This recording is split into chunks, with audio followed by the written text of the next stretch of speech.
Yo les amis, j'espère que vous allez bien. On se retrouve pour l'actualité sportive du côté du Real Madrid et du FC Barcelone. Notre cher Lamine Yamal s'est fait valider par Cristiano Ronaldo sur sa chaîne YouTube les amis. Et oui les gars, c'est pas une blague, c'est pourquoi on vous dit Lamine Yamal n'a pas le temps. Là, il prend une autre dimension les gars. En ce qui concerne le Real Madrid les amis, le club se dit agacé par les propos tenus par Rodrigo lors de sa précédente interview les gars. Là, je sens que ça commence à sentir mauvais pour Rodrigo les amis. La saison prochaine, à tout moment, il se barre. Du côté du FC Barcelone les amis, notre cher Victor Roque qui avait rejoint les U20 de la Seleção les amis a fait une déclaration très triste sur son avenir. Le gars il est carrément en dépression et vous allez voir que le FC Barcelone est pour quelque chose. Ce sont les gros sujets de cette vidéo les amis, donc pour ne rien rater, restez jusqu'au bout les gars. Lâchez le petit pouce bleu qui fait toujours plaisir, ça aide au référencement. Sans plus tarder les gars, c'est parti. On commence cette vidéo les amis par nos voisins barcelonais. Après Hansi Flick les gars, c'est au tour de Lamine Yamal d'être nominé meilleur joueur du mois d'août les gars. Franchement, Lamine Yamal n'a pas notre temps les amis. Regardez un peu les stats.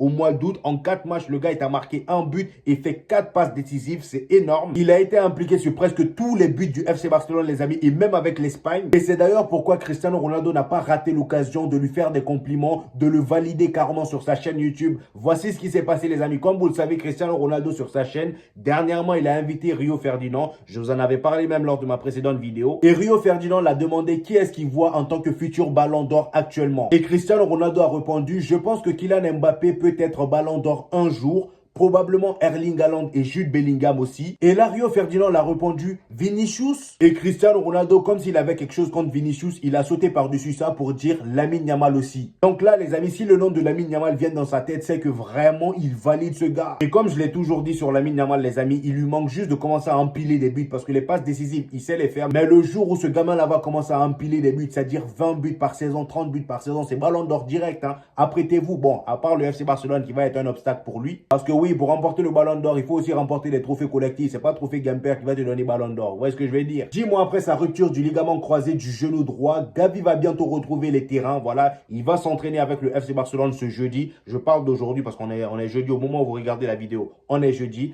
L'Espagnol devrait retrouver progressivement les entraînements collectifs dès jeudi. Voilà, c'est ce que je disais. Avec un retour à la compétition prévu en octobre ou novembre. Donc le retour à la compétition, ça sera plutôt en octobre ou en novembre. Mais pour l'instant, il va commencer à s'entraîner avec l'équipe. Franchement, les gars, je sais pas vous, hein, mais moi, en tant que Madrilène, Gavi m'a énormément manqué parce qu'au Real Madrid, comme vous le savez, ceux qui me suivent sur TikTok, vous savez très bien à quel point je kiffe ce joueur. Voilà, j'aime bien le commenter ses matchs, les gars. Franchement, il me régale à chaque match. Maintenant, nous allons parler de notre cher Victor Roque et aussi du Brésil parce que oui, les gars, le Brésil va mal. Comme vous le savez, Victor Roque et le FC Barcelone, ça s'est mal passé. Voilà, sous Xavi, le gars, il a pris le banc à son arrivée. Il était tout plein, voilà, de rêves. Dès son arrivée, ils lui ont mis au banc. Xavi n'a pas fait confiance et même avec l'arrivée d'Hansi Flick, ça l'a pas fait non plus. Il avait complètement perdu confiance en lui et ça se voyait sur son jeu. Donc au final, comme vous le savez, ils lui ont prêté au Real Betis et d'ailleurs, il était aussi d'accord pour être prêté parce qu'il voulait rejoindre la Seleção. Il voulait être sélectionné avec le Brésil parce que s'il restait au FC Barcelone, il risquait de ne pas être sélectionné. Malheureusement pour lui, il a été sélectionné mais pas avec les adultes. Il a été sélectionné avec les U20.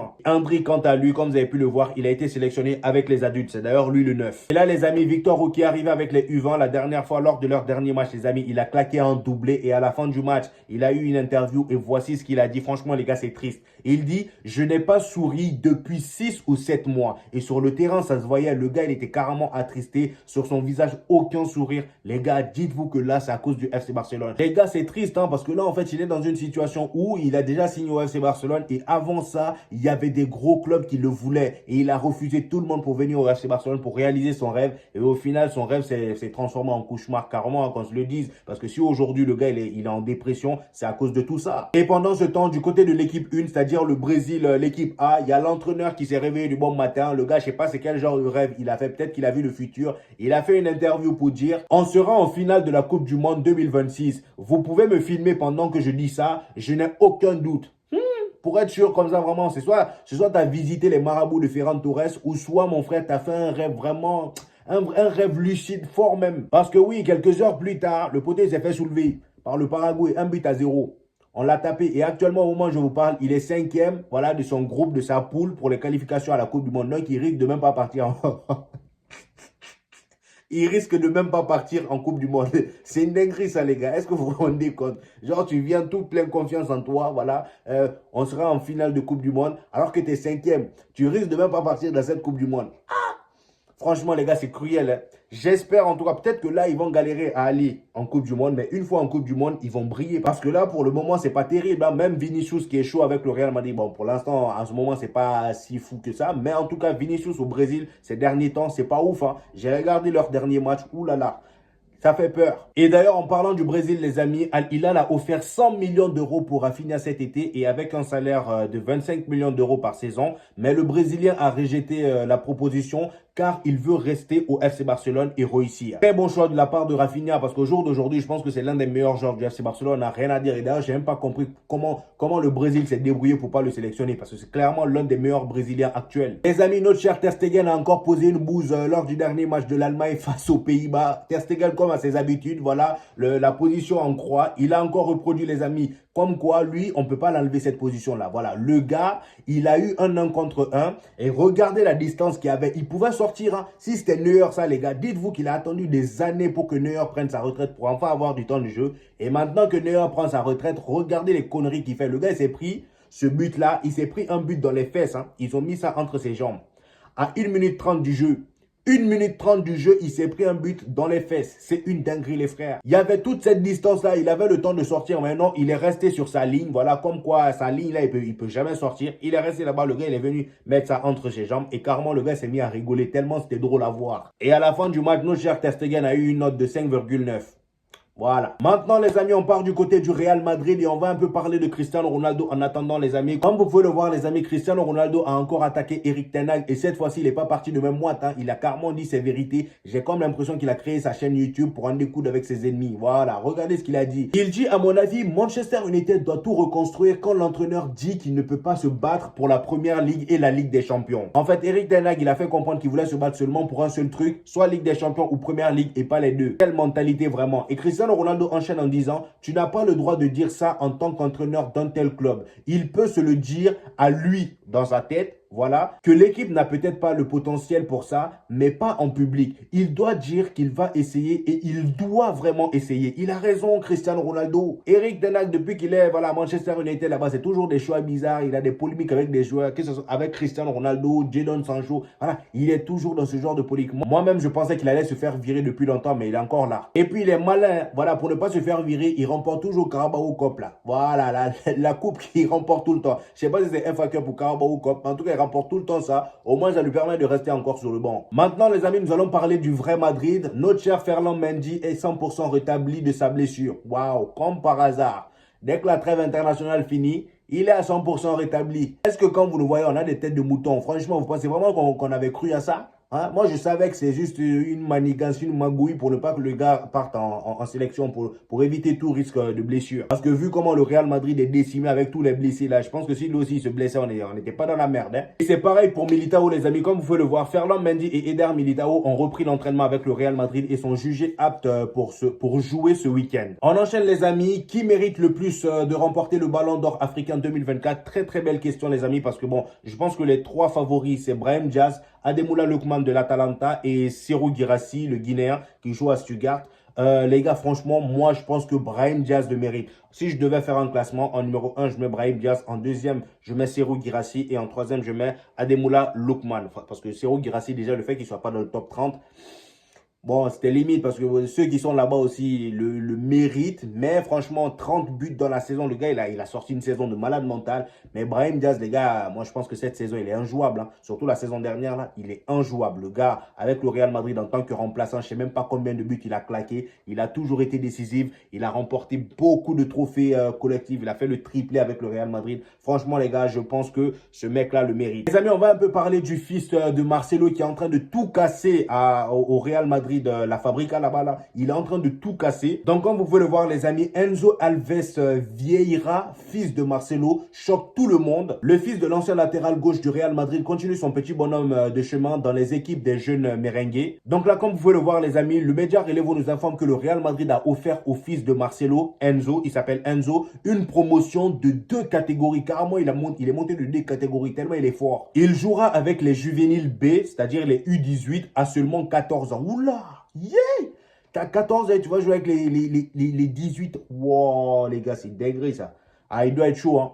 Le gars, il doit être bouillant. Hein, parce qu'avoir 14 ans et jouer en U18, les gars, faut le faire. Et ils disent qu'en gros, depuis des années déjà, Enzo Alves Vieira, le fils de Marcelo, qui n'a même pas fêté ses 15 ans encore, est considéré comme un des joueurs les plus prometteurs de la Fabrica du Real Madrid. Et sa cote n'est pas excellente qu'à Madrid, puisqu'il est déjà régulièrement appelé dans les sélections de jeunes de l'Espagne. Il vient d'ailleurs d'être appelé avec la sélection U16, étant donc clairement surclassé. Donc même en sélection, il a été surclassé. Excuse-nous. Et par rapport à son profil, les amis, il est dit que c'est un numéro 9 létal. Waouh. En fait, là, ils sont vraiment en train de le complimenter à fond. C'est un numéro 9 létal. En gros, c'est un numéro 9 du style de Erling Haaland. Devant, faut pas trop jouer avec eux. Voilà, ils ont le ballon, c'est dedans. Il excelle au niveau du placement et de la lecture du jeu dans les derniers mètres où son physique assez développé lui permet de prendre l'avantage facilement sur les défenseurs rivaux. Le tout avec une qualité technique exceptionnelle, sûrement héritée de son père. Alors là, lui, je pense qu'il a tout pris de son père. Là, carrément, les gars,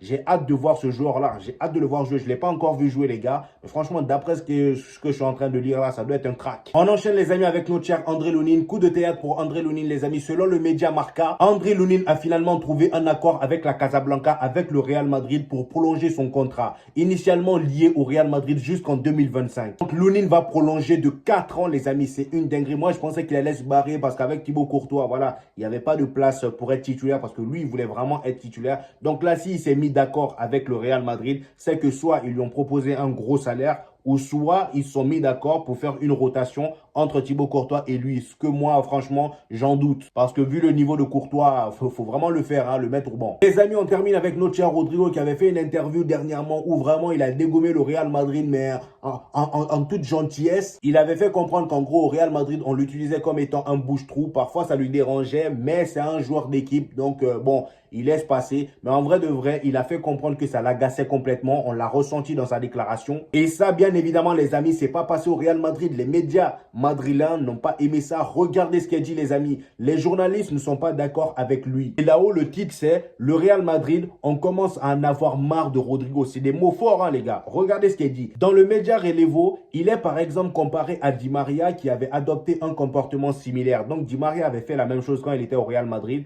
Donc, ils disent « Di Maria se sentait sous-coté et il a fini par partir par la petite porte. S'il manque quelqu'un, oui, il faut mettre Rodrigo. Il ne peut pas être lassé de ça. » Donc là, en fait, ils ont rebondi sur le fait que Rodrigo disait qu'en gros, à chaque fois qu'il manque quelqu'un sur un poste, c'est Rodrigo qu'on met. Quand il manque quelqu'un en pointe, c'est Rodrigo qu'on met. Quand il manque quelqu'un à droite, c'est Rodrigo qu'on met. Et il a fait comprendre qu'en gros, on le faisait jamais jouer à son poste. Et là, les médias madrilèns disent qu'il ne peut pas être lassé de ça. Il mérite plus de respect, mais il doit aussi savoir où il est et à quel point il est chanceux de jouer dans ce club. En vrai de vrai, ils ont raison. Mais après, il faut quand même comprendre Rodrigo. Le gars, il est jeune, talentueux, il veut plus de responsabilités. Il veut être un peu plus, on va dire, au devant des projecteurs. Alors qu'en vrai de vrai, les gars, il a le potentiel pour. Ce mec-là, il est titulaire dans tous les clubs au monde actuellement. Mais le seul problème avec lui, les gars, c'est que c'est quelqu'un qui s'exprime pas beaucoup. Je l'ai toujours dit, les gars. Il y en a un qui m'a contredit dans les commentaires. Rodrigo, c'est quelqu'un qui s'exprime pas beaucoup. C'est juste dernièrement, il a commencé à faire des interviews où vraiment il parlait. Je pense que c'est son clan, c'est son staff qui lui a fait comprendre. Il faut vraiment commencer à apparaître beaucoup plus dans les médias. Et aussi, son manque de régularité, les amis, lui pose problème. Franchement, les gars, ça sent mauvais pour Rodrigo. Je sens que la saison prochaine, il va se barrer. Moi, je le dis, hein, je le sens depuis le début. Je pense que Rodrigo, la saison prochaine, c'est soit il se barre à Liverpool ou soit il se barre à Manchester United